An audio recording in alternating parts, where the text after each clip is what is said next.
Government bans PFI for 5 year. बात करते भाई क्यों बैन कर दिया गया पीएफआई, क्या था। चलिए शुरू करते हैं। मैं पे स्वागत करता हूं आप सबका पाई मैथ्स में।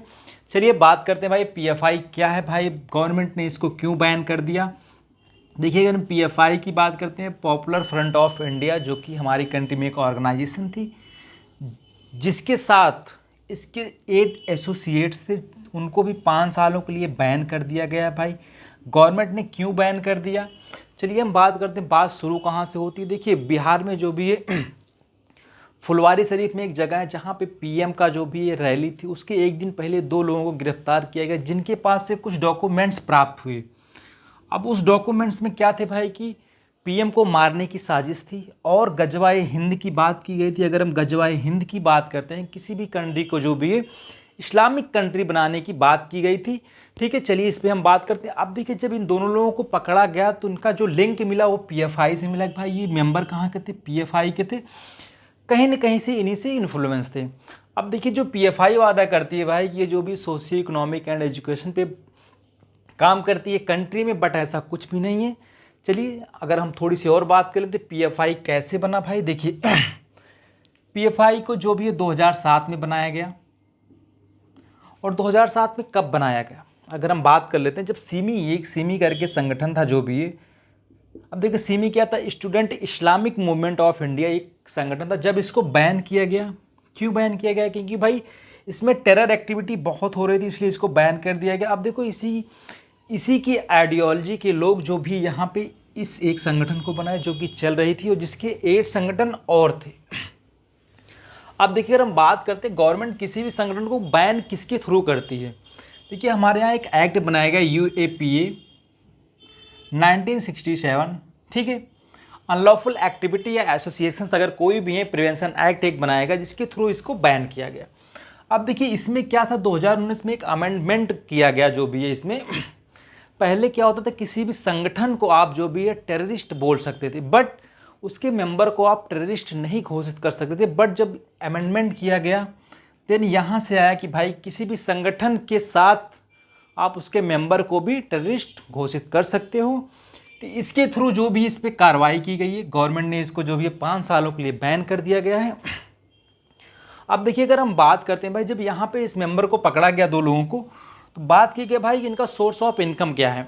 जब इनकी लिंकअप यहाँ से दिखी भाई कि इनका लिंकअप जो भी है पीएफआई से है, तो जब पीएफआई से देखा गया कि भाई गवर्नमेंट ने बोला कि भाई इनका सोर्स ऑफ इनकम क्या है, ईडी जो भी जब इनकी ठिकानों पे छापा मारी तो इनका जो भी इनकम मिला बहुत सारे दस्तावेजों से कि इनका जो सोर्स ऑफ इनकम है, जो फंडिंग है, ये रेज कहाँ से करते हैं, गल्फ़ कंट्रीज से करते हैं। देखिए गल्फ़ कंट्रीज से अगर हम बात करते हैं, आपके यूएई हो गए, सऊदी अरेबिया हो गए, बट इनकी रिलेशंस हमारी कंट्री से बहुत अच्छे हैं।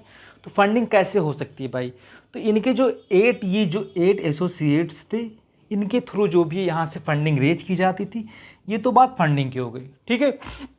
अब देखिए बात आ गई बैन क्यों कर दिया गया। भाई बात ये बैन क्यों किया गया, देखिए जब एनआईए ने जो भी है 22 सितंबर को जो भी है एंड ईडी ने मिलकर जब छापेमारी की पूरी कंट्री में, जो भी है जो पीएफआई के एसोसिएट्स थे, जो भी है इनके ऑफिस थे, तो वहाँ से 100 लोगों को इन्होंने गिरफ्तार किया। 100 से ज़्यादा लोगों को जब गिरफ्तारी हुई, फिर बातें और बढ़ती गई, चलती गई, उसमें बहुत सारी चीज़ें निकल के आईं। फिर जो भी है 27 सितंबर को फिर से छापी मारी गई पूरे कंट्री में। सेंटर की एजेंसीज और स्टेट की एजेंसी जो कि मिलकर इस पे काम कर रही थी, बहुत अच्छे से काम हुआ। देखिए अब 27 सितंबर को ऐसी कुछ चीज़ें मिली जिस पे पीएफआई को बैन कर दिया गया 5 सालों के लिए। अब देखिए हम बात करते हैं कि ऐसी क्या चीज़ें मिली, मिनिस्ट्री ऑफ होम अफेयर्स ने ऐसा क्या बताया भाई कि किस वजह से इसको बैन कर दिया गया। अब देखिए अगर हम बात करते हैं भाई कि देखिए कर्नाटका में एक हिजाब वाला मामला चला था, जो कि इसके ही एक संगठन था सीएफआई, जिसके द्वारा हिजाब वाला मामला बहुत उठाया गया था, जो कि जिसमें इंडिया को बहुत लोग बोले थे, जो भी ये बहुत सारी बातें उठी थी इस पर, जिस पे पाकिस्तान भी बहुत बढ़ चढ़ के बात नहीं किया था। एक ऑर्गेनाइजेशन ये थी जिसकी फर्स्ट बात ये निकल गई।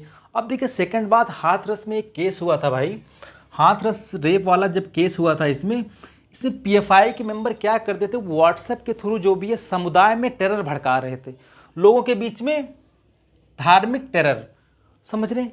एक बात यहाँ से आ गई। अगर हम थर्ड बात करते हैं, यहाँ पे सीए का मामला हुआ था, प्रोटेस्ट बहुत बड़ा हुआ था दिल्ली में जो भी है शाहीन बाग में, वहाँ पे भी पीएफआई के मेंबर की बहुत बड़ी इन्वॉल्वमेंट थी। जो पैसा वहाँ पे रेज हो रहा था, जो फंडिंग वहाँ पे जो पैसा सब पीएफआई जो भी अरेंज कर रही थी ये हो गया। अभी देखिए अभी हाल में जो भी उदयपुर वाले केस में जो भी कन्हैया लाल का मर्डर हुआ, जो 2 बंदे थे वो जो भी पीएफआई से ही टच में थे। देन ये सब बातें जब मिल के आई तो गवर्नमेंट ने क्या कहा कि ये जो भी एक भाई एक समुदाय को भड़काने की बात कर रहे हैं, इसीलिए गवर्नमेंट ने इसको बैन कर दिया। एनआईए और ईडी ने जो भी है बहुत बड़ी रेड की इस पर। 100 मेंबर को जो भी है 22 सितंबर को गिरफ्तार किया गया और 170 लोगों को जो भी है 27 सितंबर को जब गिरफ्तार किया गया, तो इसके बेसिस पे जो भी है गवर्नमेंट ने 28 सितंबर को पीएफआई को बैन कर दिया गया 5 सालों के लिए। तो चलिए मैं कुछ और अच्छे वीडियोज और अच्छे न्यूज़ आपके लिए लेके आता रहूँगा। मिलते हैं नेक्स्ट वीडियो में। आप लोग पढ़ते रहिए और अपना ध्यान रखिए। एनआईए और ईडी पे हम एक अलग से वीडियो लेके आएंगे। भाई एनआईए क्या है, कब बनाएगी, इसकी क्या ज़रूरत है हमारी कंट्री में। चलिए आज के लिए इतना ही।